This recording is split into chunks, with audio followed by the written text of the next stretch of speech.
Salut tout le monde, c'est Louis Desprod pour un nouveau vidéo tutoriel et aujourd'hui je vais vous expliquer, je vais vous apprendre comment faire une transition sur After Effects avec l'effet décalage. C'est une transition qui est plutôt très belle à voir, on la voit sur pas mal d'édits et elle rend franchement très très bien. Donc pour ce tutoriel, donc déjà on va voir la transition elle-même, à quoi elle ressemble.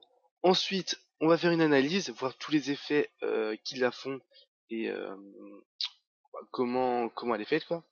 Et ensuite on passera au tutoriel. Pour commencer, on va voir la transition. Donc là, j'ai oublié de faire euh, la preview RAM. Et voilà, on va voir à quoi elle ressemble. Donc voilà, la transition, c'est à ce moment-là. Quand l'image, elle commence à descendre, puis en fait, une fois qu'elle arrive en bas, en fait, une fois qu'elle est arrivée en bas, elle revient en haut. Et ceci avec un flou directionnel et avec ensuite, en fait, une accélération de l'effet. Donc vous allez voir qu'au début, il va aller tout doucement, il va commencer à prendre de la vitesse, il prend et il redescend, il commence à ralentir et le voilà qui est bien mis.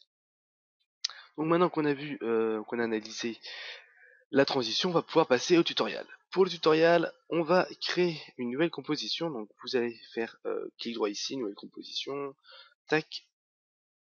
Donc moi je vais mettre ici la transition, durée 20 secondes, image 60 images par seconde avec une largeur de 1980 par 720p.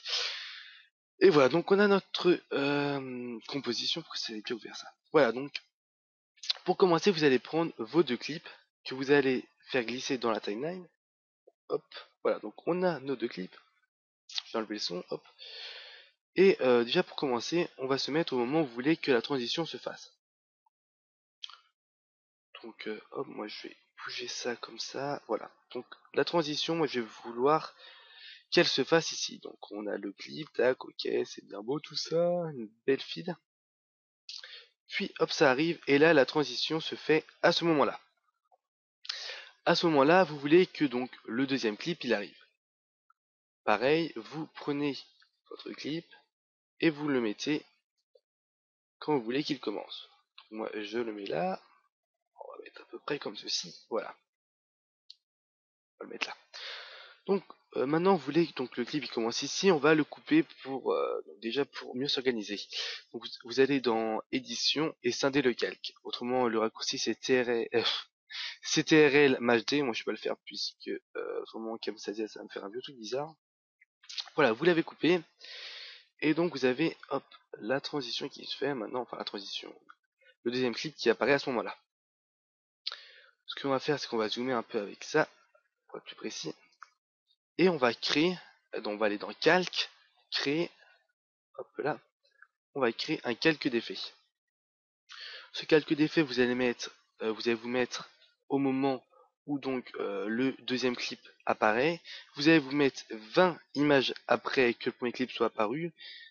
Donc vous restez appuyé sur CTRL, vous faites flèche de droite, 20 fois, 1, 2, 3, 4, 5, 6, 7, 8, 9, 10, 11, 12, 13, 14, 15, 16, 17, 18, 19, 20. Vous coupez le calque d'effet, donc avec CTRL MHD, hop, vous supprimez le calque qui est au-dessus, vous vous remettez au moment où le deuxième clip a commencé, excusez-moi je galère, vous vous remettez où le deuxième clip a commencé, vous mettez 20 images avant, donc CTRL flèche de gauche, 20 fois, 1, 2, 3, 4, 5, 6, 7, 8, 9, 10, 11, 12, 13, 14, 15, 16, 17, 18, 19, 20. Vous sélectionnez le calque d'effet, vous allez dans édition, donc dans édition c'est ça, et vous faites scinder le calque. Vous supprimez le calque d'effet qui est avant, et donc maintenant on va arriver à un truc comme ça, avec un calque d'effet qui est sur 40 images, dont 20 images avant l'apparition du deuxième clip et 20 images après. Et voilà, donc pour commencer sur ce calque d'effet, vous allez mettre un effet de décalage. Pour ça, vous allez donc vous allez chercher dans l'effet et paramètres prédéfinis.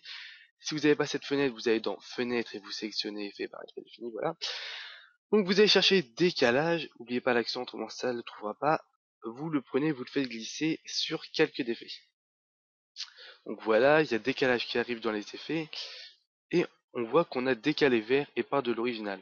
Donc part de l'original, on va pas s'en servir, on va pas en avoir besoin, et on va juste avoir besoin de décaler vers et la deuxième valeur. La deuxième valeur, vous voyez que si on la change, vous voyez que le clip, en fait, une fois qu'il est arrivé en bas, il réapparaît en haut.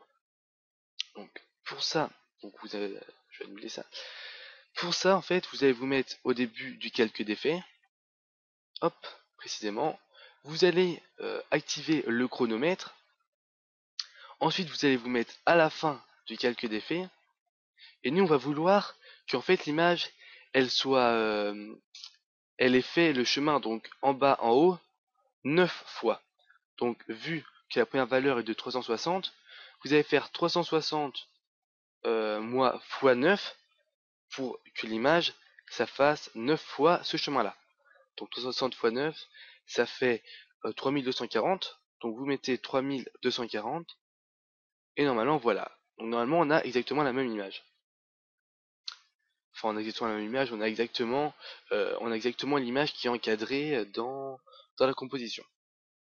Maintenant, on peut voir que si on fait une preview RAM, ça va donner ceci. Hop, voilà, donc l'image elle tourne très très vite, ça rend pas très bien. Mais on va améliorer tout ça. Donc vous allez ouvrir le calque le calque d'effets. Vous allez dans effets, décalage, oui c'est ça. Vous sélectionnez vos deux clips, vos deux images clés, je vais y arriver. Vous sélectionnez vos deux images clés, vous faites un clic droit, assistant d'image clé, vous mettez lissage de vitesse ou F9.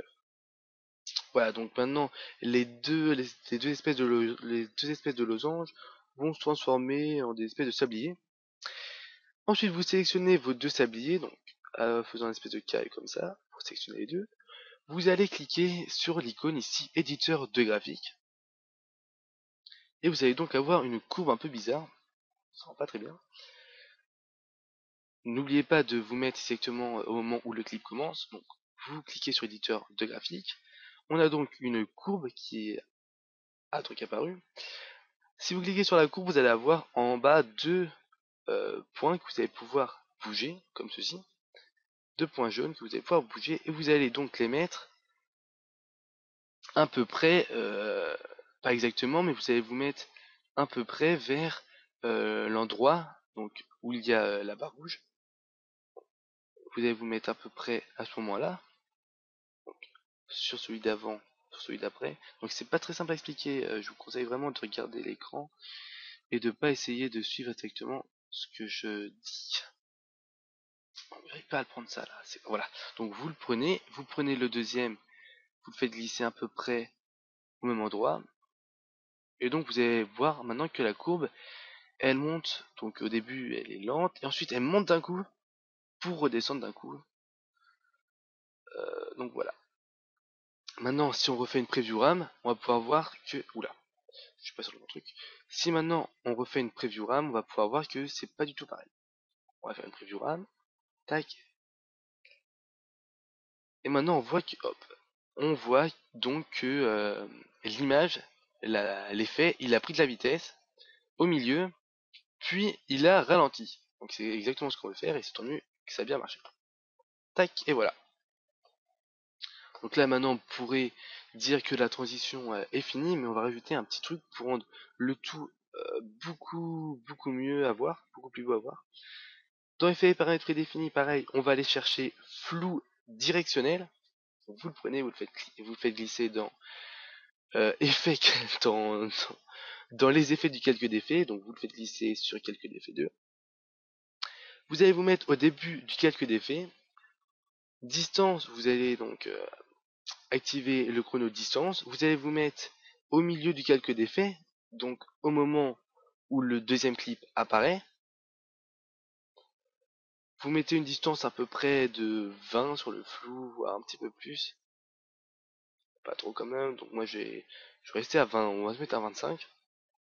Et vous mettez à la fin du calcul d'effet, vous mettez distance 0. Donc maintenant si on regarde à quoi, qu'est-ce que ça donne les images clés de ce calque, on peut voir donc que le flou il va passer de 0 à 20 au milieu, donc en fonction de la vitesse, puis il va passer de 20 à 0 pareil jusqu'à la fin en fonction de la vitesse. Si on fait une preview RAM, on a l'effet qui est fait. Donc moi je trouve que c'est une transition qui rend plutôt bien. Après évidemment vous rajoutez des color correction et tout ce qui va avec, tout le tralala. Et voilà, donc la transition est finie. On n'a rien d'autre à rajouter, je pense que c'est bon. Donc j'espère que ce tutoriel vous aura aidé à faire la transition. J'espère que je ne me suis pas trop embrouillé, j'espère que vous avez bien compris, vous avez bien suivi comment faire les tutos. Je vous dis donc à très bientôt pour de nouvelles vidéos. N'hésitez pas à faire un tour sur ma chaîne pour voir mes autres tutoriels ou surtout mes autres vidéos. Je vous dis à très bientôt, prenez soin de vous, salut tout le monde.